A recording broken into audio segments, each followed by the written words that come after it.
በፊልሙ መጀመሪያ ላይ ዝንቦቹ ፊቱ ላይ ሲሄዱበት ማርክ ከተኛበት ይነቃል። እሱም ከባድ የራስ ምታት ስለነበረበት የህመሙ ምክንያት ከልክ በላይ መጠጣቱ ነበር። በዚያው ቅጽበት አንድ የሚገማ ሽታ አፍንጫ ውስጥ ሲገባ ዞር ብሎ በዝንቦች የተወረረውን የሞተ አይጥ ይመለከታል።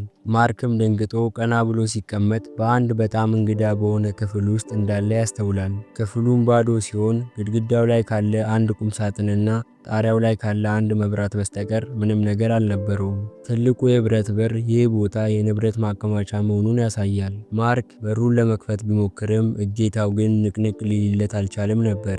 ማርክ ጓደኞቹ የቀለዱበት መስሎት በሩን እየመታ እንዲከፍቱለት መጮህ ይጀምራል። ሆኖም ግን ማንም አልመለሰለትም። ስልኩን ለመጠቀም ቢሞክርም ምንም አይነት ኔትወርክ አልነበረም። በመቀጠልም ቁምሳጥኑን ለመክፈት ይሞክራል። ነገር ግን ተቆልፎ ስለነበር ሊከፈትለት አልቻለም። ቁምሳጥኑንም ለማሽተት ሲሞክር ዝንቦቹ በድጋሚ ያስቸግሩታል። ማርክ የደህንነት ካሜራዎችን ቢፈልግም አንዳቸውንም ሊያገኝ አልቻለም። በመቀጠልም ቶሎ ካልመጣችሁ ክፍል ውስጥ እሸናለሁ ብሎ ቢዝትም መልስ ስላጣ አጋቾቹን እየተሳደበ ግድግዳው ላይ ይሸናል። ለሚቀጥሉት ጥቂት ሰዓታት ማርክ እዚያው ተቀምጦ እንዴት እዚህ ሊገኝ እንደቻለ እያሰበ ለራሱ ማውራት ይጀምራል። ነገር ግን ብዙም ሊያስታውስ አልቻለም። ማርክም አንድ ሰው ወዲያውኑ ካልመጣለት እዚያው ወለሉ ላይ እንደሚጸዳዳ በመናገር ያሳስባል።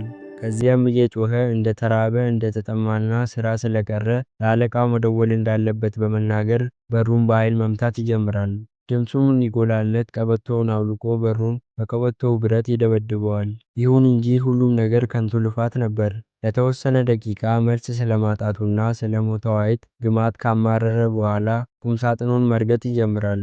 ነገር ግን ይሄ ምንም ለውጥ አላመጣም። በመቀጠልም ቁምሳጥኑ ላይ ወጥቶ እንዲያስወጡት ደጋግሞ ይጮሃል። ነገር ግን አሁንም የሚሰማው አልነበረም። በማግስቱ በአይጡ በድን ላይ ትሎች መታየት ጀመሩ። ማርክ አሁንም ወለሉ ላይ ተኝቶ አድሮ ሲነቃ ምንም የተለወጠ ነገር እንደሌለ ይመለከታል። ስልኩንም ሲፈትሽ በድንገት አምልጦት ይወድቅና ይሰበራል። ስልኩ አሁንም ቢሆን ኔትወርክ ስለሌለው ለሱ ጠቃሚ አልነበረም። ጥማቱን መቋቋም ያቃተው ማርክ በፈሳሽ እጥረት ላለመጎዳት ሲል ጫማ ውስጥ ሽንቱን ሸንቶ ይጠጣዋል። ጣዕሙ ግን በጣም የሚቀፍ ቢሆንም እንደ ቢራ አድርጎ ለራሱ ለማሳመን ይሞክራል። ለተወሰነ ጊዜ ደግሞ ከጮኸ በኋላ እርጥብ ጫማውን አድርጎ በድኑን አይጥ ወደ በሩ ይዘብጠዋል። በመቀጠልም መብራቱን ሲመታው በውስጡ የሆነ ነገር እንዳለ ያስተውላል። እናም እንዲወድቅ አጥብቆ ሲመታው አንድ ቁልፍ ያገኛል። ማርክ ምን ሊያጋጥመው እንደሚችል በማሰብ ቢፈራም ቁምሳጥኑን ይከፍተዋል። በውስጡም 2 የጋዝ ሲሊንደሮችና አንዳንድ መሳሪያዎችን ያገኛል። መጀመሪያ መዶሻውንና መቆፈሪያውን በሩ ላይ ሞክረዋል። ይህ ድርጊቱ በበሩ ላይ ያለውን ቀለም ከማበላሸት ባለፈ ብረቱን ምንም አላረገውም ነበር። በመቀጠልም ሲሊንደሮቹን ለመክፈት ይሞክራል። እናም በመጨረሻ በአንድ መሳሪያ እርዳታ ለመክፈት ይችላል። መሳሪያዎቹንም ቀደም ብሎ ስለማያውቃቸው ሙሉ በሙሉ ገጣጥሞ ለማዘጋጀት ረጅም ጊዜ ይወስድበታል። ሆኖም በመጨረሻ እንዲሰራ ያደርገዋል። አሁን ማርክ የሚሰራ የሚነድ ችቦ አለው። ወዲያውኑ ነበልባሉን በጣሪያው ላይ ወዳለው የውሃ መርጫ ያዞረዋል። ነገር ግን ምንም አልተፈጠረም። በመቀጠልም ማርክ እየነደደ ያለውን ችቦ በበሩ ላይ ይጠቀምበታል። በብረቱ ላይ የተቃጠለ ምልክት ይፈጥራል። ነገር ግን በሩን አልሰበረውም ነበር። የተቃጠለውንም ቦታ በመዶሻ ለመምታት ይሞክራል። ሆኖም ግን እሱም ዋጋ ቢስ ነበር። ማርክ በቁጣ ተሞልቶ ቁምሳጥኑን ወለሉ ላይ ይወረውረዋል። ለተወሰነ ጊዜም በብስጭት ይደበድበዋል። ለሚቀጥሉት ጥቂት ደቂቃዎች ማርክ ቁጣውን ሊደርስባቸው በሚችላቸው ነገሮች ላይ ሁሉ ይወጣል። ማርክም የቆመው ከመጠን በላይ የሰውነት ውሃ እያባከነ መሆኑን ሲረዳ ነበር። ወለሉ ላይም ተቀምጦ ስለ ወቅታዊ ሁኔታው የሚያውቃቸውን ነገሮች ማሰላሰል ይጀምራል። በዚያኑ ጊዜ ማርክ በግድግዳው ላይ ቀዳዳ ያስተውልና በመሳሪያዎቹ ቀዳዳውን ለማስፋት ይወስናል። በሚሰራበትም ጊዜ አዋራ አይኑ ውስጥ ይገባል። ነገር ግን ይሄ የበለጠ እንዲቆጣና ለበቀል እንዲጓጓ ያደርገዋል። እጁን በመዶሻ ቢመታውም እንኳን ማርክ ስራውን ሊያቆም አልቻለም ነበር። የሚያርፈውም ጉልበት ለማግኘት የግድ ረፍት ሲያስፈልገው ብቻ ነው። ነገር ግን ማርክ በጣም ይዝላል፣ መተንፈስም ይከብደዋል። ስለዚህም ከኮንቴነሩ ውስጥ ጥቂት ጋዝ ይስብና ራሱን ይስታል። እንደ ዕድል ሆኖም ወዲያውኑ ይነቃና መጥፎ ነገር ከመከሰቱ በፊት ታንኩን ይዘጋዋል። በመቀጠልም በቀልድ መልኩ ጤናማና ተፈጥሯዊ ናቸው እያለ በአይጡ አካል ላይ ያሉትን ትሎች መመገብ ይጀምራል። ጣዕማቸውም በጣም መጥፎ ቢሆንም የቻለውን ያክል ይበላል። እንደገናም በጫማ ውስጥ ይሸናና ይጠጣዋል።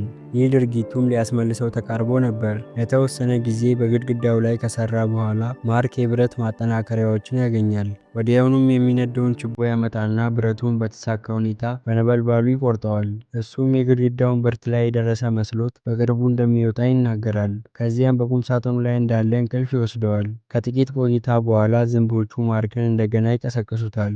እሱም ወዲያውኑ ተነስቶ ቀዳዳው ላይ መስራት ይጀምራል። በዚህም ጊዜ ወደ ሌላኛው ክፍል ለመድረስ የሚያስችል ቀዳዳ ያገኝና ወደ ክፍሉ ይገባል። ነገር ግን እዚያም ልክ እንደሱ ክፍል ያለ ሌላ ካዝና ሲያገኝ ተስፋ ይቆርጣል። ይሄኛውን በር በተመሳሳይ መልኩ አይከፈትም ነበር። ማርክ ዞር ሲል የወደቀ መብራት፣ የሬሳ ሳጥንና ከጣሪያው ላይ የተንጠለጠለ ሰንሰለት ያስተውላል። ሰንሰለቱንም ሲጎትተው መብራት ይበራል። በሬሳ ሳጥን ውስጥም ሊኖር ስለሚችለው ነገር ተጨንቆ ማርክ መሳሪያ ካስፈለገኝ በሚል መቆፈሪያውን ለመውሰድ በቀዳዳው በኩል እጁን ይሰዳል። ከዛም የሬሳ ሳጥኑን ይከፍተዋል። በውስጡም አንዲት ተኝታ የነበረችን ሴት ያገኛል። ለጥቂት ጊዜ በጣቱ ወጋ ወጋ ያደርጋታል። መጀመሪያ ላይ ምንም አልተፈጠረም ነበር። ነገር ግን ከአፍታ ቆይታ በኋላ እየጮኸች ትነቃለች።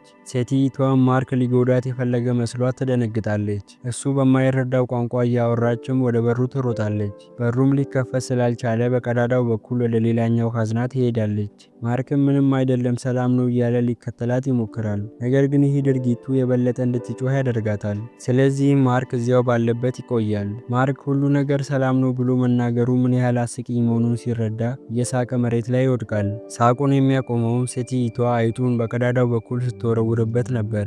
ማርክ መብራቱን አጥፍቶ በሬሳ ሳጥን ውስጥ ለመተኛት ይወስናል። ሴትየዋም ካዝናውን ትፈትሽና በአንዱ ጥግ ላይ ትሸናለች። በማግስቱም ሴትየዋ መቆፈሪያውን ይዛ በቀዳዳው በኩል ትመጣለች። ማርክንም ትቀሰቅሰዋለች። ማርክ አሁንም መታሰሩን ሲረዳ ዞር ብሎ ለመተኛት ይሞክራል። ሴትየዋ ግን አሁንም መብራቱን አብርታ መቆፈሪያውን ትሰጠዋለች። ማርክም ከሬሳ ሳጥን ውስጥ ለመውጣት ሲሞክር ይወድቃል። ሴትየዋም ሌላ ቀዳዳ እንዲቀድላት በመፈለግ መዶሻውን ትሰጠዋለች። ቀጣዩን ግድግዳ ካስመረጣት በኋላ ማርክ እሱ መዶሻውን ሲመታ እሷ መቆፈሪያውን እንድትይዝ ያደርጋል። ሆኖም ግን ሴትየዋ የመጎዳት ፍርሃት ስለነበረባት እጆቿን ወደኋላ ትሰበስባለች። እሷ በዚህ መንገድ ለመተባበር ፈቃደኛ ስላልሆነች ማርክ መቆፈሪያውን ለመያዝ እሷ ደግሞ መዶሻውን እንድትመታ ያደርጋል። ሆኖም ሴትየዋ በኃይል ስለማትመታ ግድግዳው ላይ ጭረት እንኳን አልተፈጠረም ነበር። ስለዚህም ማርክ ሁሉንም ነገር እንደገና ለብቻው ለመስራት ይገደዳል። እሱ እረፍት በወሰደ ቁጥር እሷ ጥቂት ለመስራት ትሞክራለች። ነገር ግን እጇን ከመጉዳት ውጪ ምንም አላደረገችም።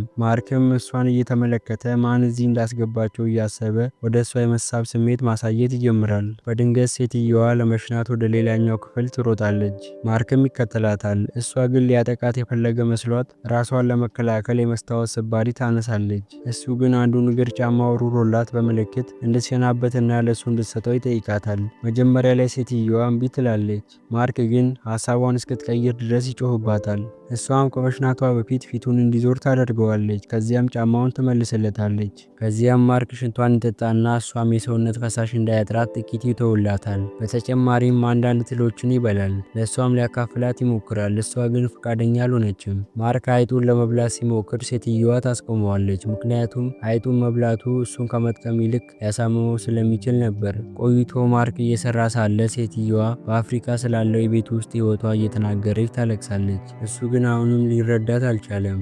ትኩረቷንም ለመስረቅ በመጓጓት ማርክ መዘመር ይጀምራል። ሴትየዋም በሳቅ ትሞላለች። እሷንም እንድትዘምር ይጠይቃታል። እሷም በሚያምር ድምፅ አንድ ባህላዊ ዘፈን ታዜምለታለች። እሷም ምቱን ለመምራት ግድግዳውን ትመታለች። ማርክም በዚያው ምት ግድግዳውን በመዶሻ መምታት ይጀምራል። ይህ ትኩረቱን ስለበተነው በመጨረሻ ላይ እጁን በመዶሻ ይመተዋል። ሴትየዋ እየደማ መሆኑን ስታይ ጭንቅላቷ ላይ ካሰረችው ጨርቅ ላይ ቀዳ እጁ ላይ ታስርለታለች። አሁን ማርክ መቆፈሪያውን ከመያዝና እሷ በመዶሻ እንድትመታ ከማድረግ ውጭ ሌላ አማራጭ የለውም። ምንም እንኳን እሷ ቀርፋፋ ብትሆንም በአጋጣሚ እጁን ትመተዋለች። ሆኖም ግን እሱ ምንም እንዳልሆነ ይነግራትና ስራዋን እንድትቀጥል ያደርጋታል። በድንገት የበሩ እጀታ ይንቀሳቀሳል። ሴትየዋም ለመክፈት ብትሮጥም ምንም ማድረግ አልቻለችም። ማርክም ለመሞከር ይከተላታል። ነገር ግን እሱም ቢሆን አልተሳካለትም። ተስፋ ለመቁረጥ ፈቃደኛ ያልሆነው ማርክ ወደ ግድግዳው ይመለስና ሴትየዋ እንደገና መዶሻውን እንድትመታ ያደርጋል። በዚያ ቅጽበት የበሩ እጀታ እንደገና ይንቀሳቀሳል። ሴትየዋም ለመክፈት ትሮጣለች፣ ሆኖም ግን አሁንም አይንቀሳቀስም። ሴትየዋ መዶሻውን መምታት እንደጀመረች የበሩ እጀታ እንደገና ይንቀሳቀሳል። ማርክም ይህ ወጥመድ መሆኑን ገልጾ ትኩረት እንዳትሰጠው ያደርጋታል። እነሱ ግድግዳውን በመዶሻ በመቱ ቁጥር የበሩ እጀታ በዚያው ልክ ይንቀሳቀሳል። የሚቆመውን ዞሮ ሲመለከቱት ብቻ ነበር። ይህን እንደተረዱም ሁለቱ ሰዎች ወደ በሩ መሄድ ይጀምራሉ። ነገር ግን በሩ ላለማየት የኋላ ኋላቸውን ነበር የሚሄዱት። በዚህም ጊዜ በሩን ከፍተው ወደ ሌላኛው ክፍል መግባት ይችላሉ። እሱም እንደ ቀድሞ አይነት ክፍል ነበር። በክፍሉ ውስጥ የተከፈተ መቃብር፣ ምንም ጽሑፍ የሌለበት ቀይ የመቃብር ድንጋይና የወደቀ የሻማ መብሪያ ያገኛሉ። ማርክ መቃብሩን ይፈትሻል፣ ነገር ግን ውስጥ ምንም አላገኘም። ስለዚህም መቃብሩ ለነሱ የተዘጋጀ እንደሆነ ይገምታል። በመቃብሩ ውስጥም ለመቆፈር ይወስናሉ። ሴትየዋም ወደ ኋላ የመራመድ ዘዴው በድጋሚ ይሰራል ብላ ተስፋ አድርጋ ነበር። ሆኖም መቆፈር ሲጀምሩ በሩ ምንም አልተንቀሳቀሰም። ከብዙ ሰዓታት ቁፋሮ በኋላ ማርክ አተኩሶ ዝሎ ይወድቃል። እናም በቁጣ አጋቾቻቸውን መሳደብ ይጀምራል። እንዲሁም ሴትየዋን እንዲበላት ይፈልጉ እንደሆነ ራሱን ይጠይቃል። እሷም ልትሞት እንደሆነ ብታስብም ማርክ ግን እንዲህ ያለ አስከፊ ነገር እንደማያደርግ ይነግራትና ራሱን ስቶ ይወድቃል። ሴትየዋም እጁን ጎትታው እሱ ለመንቀሳቀስ ፈቃደኛ ስላልሆነ በጥፊ ትመታዋለች። ማርክም ለመቆም ጥንካሬ ስላልነበረው ሴትየዋ ከመቃብሩ ጉድጓዱ ውስጥ በመጎተት ታወጣዋለች። እሷም ወደ እግዚአብሔር መጮህ ትጀምራለች። ከዚያም ማርክን ለማርጠብ እንባዋን ወደ አፉ ታፈሳለች። ተስፋ በመቁረጥ ስሜት ውስጥም ሆና የማርክን ልብስ ታወልቅና ወለሉ ላይ ይገናኛሉ። ከጥሩ እንቅልፍ በኋላ ማርክ ከዝንቦቹ ይልቅ ከባልደረባው አጠገብ ይነቃል። ወደ ሳጥኑም እየተሳበ በመሄድ የውስጥ ጨርቁን በመቅደድ በድጋሚ ከመተኛቱ በፊት ለሴትየዋ እንደ ብርድ ልብስ ያለብሳታል። ከጥቂት ቆይታ በኋላ የበሩ እጀታ መሽከርከር ይጀምራል። ማርክም እንዲንቀሳቀሱ ሴትየዋን በፍጥነት ይቀሰቅሳታል። ሁለቱም በጣም ዝለው ስለነበር መቆም እንኳን ይከብዳቸዋል። ነገር ግን በሩን ሳያዩ ወደ ኋላ በመራመድ እርስ በእርስ ይደጋገፋሉ። በሩ በመጨረሻ ሲከፈት ሲመለከቱ ገነት ውስጥ መሆናቸውን ሲያውቁና ሲደነግጡ እያሳየን ፊልሙ እዚህ ጋር ያበቃል።